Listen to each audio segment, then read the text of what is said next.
Daily cyber briefing for Thursday, the 6th of June. I'm Stephen Ridgway.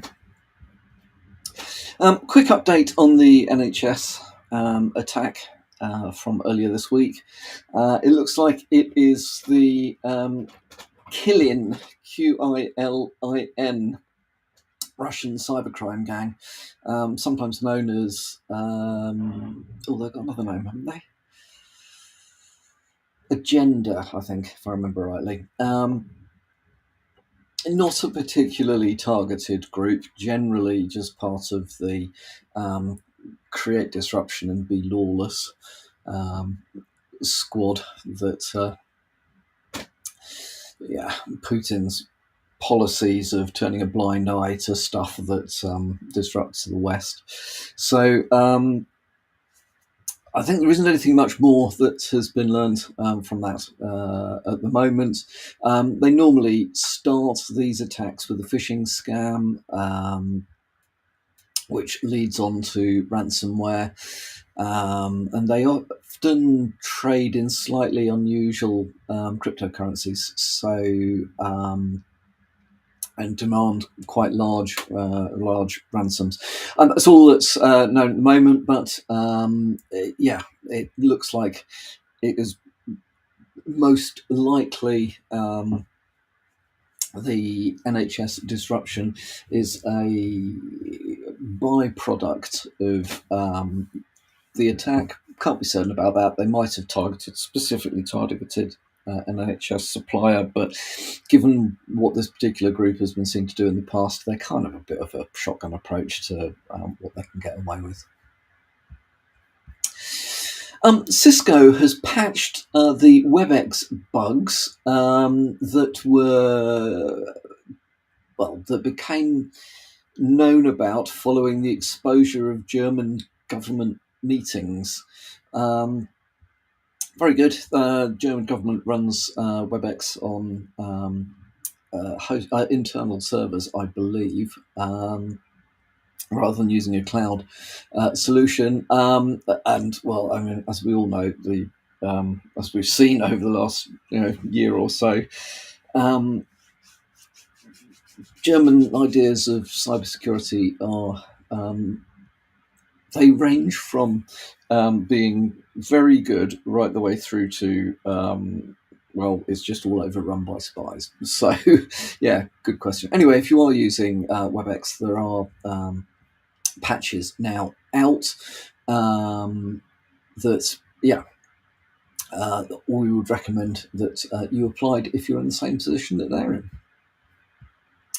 The Polish state media is being targeted by what I believe to be alleged to be Russian-backed cyber attack. Misinformation stuff again. There were posts made which claimed that Poland was moving into a limited mobilization, as in preparing for war. The posts were spotted within a couple of minutes and taken down. So well done to the people who put in the processes that around spotting this stuff and dealing with it. That clearly their incident response processes work extremely well, so we can probably learn something from that. The idea that's being put around about what this is about is mainly around causing, as part of the disinformation before the upcoming EU parliamentary elections, and the usual sort of stuff about causing disruption. So, as always, we recommend that we all remain vigilant and don't take don't form our opinions solely off the stuff that's seen. Certainly not off social media, and definitely treat with caution other things as well if they seem odd. The FBI has released, or has obtained rather, over 7,000 lockbit decryption keys. and they will be made available to legitimate victims of the Lockbit group, and they will be made available for free. So if you have been hit by Lockbit, there is a possibility that your key is now um, available via the FBI. So the data was seized by the UK's National Crime Agency and the US Justice Department.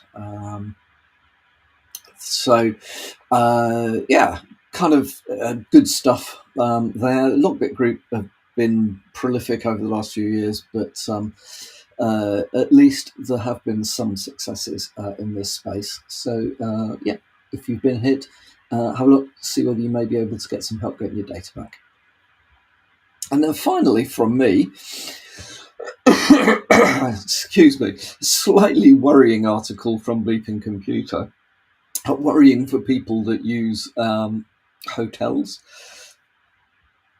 So some hotels, about 3,000 hotels, I believe, use a system called Arian, which is a self-check-in system.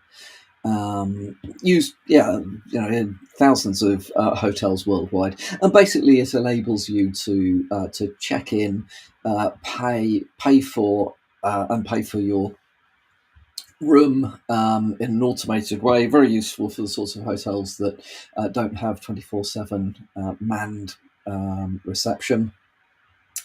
It then creates you your RFID card for, well, it doesn't create the card, but it programs the card for the room, prints your invoices, all the rest of it.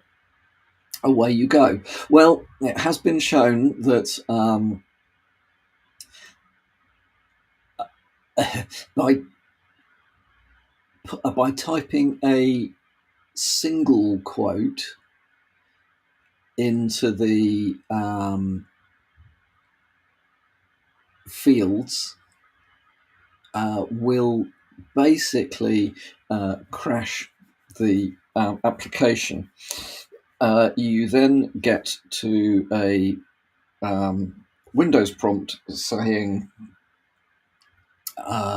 basically saying, do you want to kill the application? You say yes, and you get onto a desktop. From the desktop, you can get to all of the information that is stored, because extraordinarily, they store all of the details on the terminal, on the endpoint itself. Including things like the RFID keys and all the other bits and pieces. So you could then presumably configure yourself a key to any room you wanted. Oh dear. Yeah, that is a little bit scary. As always, be very cautious about any of these sorts of publicly available systems. It is not unusual, unfortunately, for these terminals to have been released without thorough pen testing. I've got to be honest, when you look at the explanation on the article, it's like, okay, you learn that sort of stuff. I was going to say pen testing 101, but it isn't even that difficult to do. And it comes shortly after a check-in terminal in a German Ibis hotel was seen to be vulnerable to inputting of 6 consecutive dashes for a booking reference number, and that would return the terminal would then return the booking details of everything that it had, including valid entry codes. Oh my god, what are these people thinking of? So yeah, I mean, with this sort of stuff, we are in the hands of the vendors. When if they fix things, they fix things. If they don't, they don't. In the meantime, we're at risk. So, ouch. Not much else we can do about that.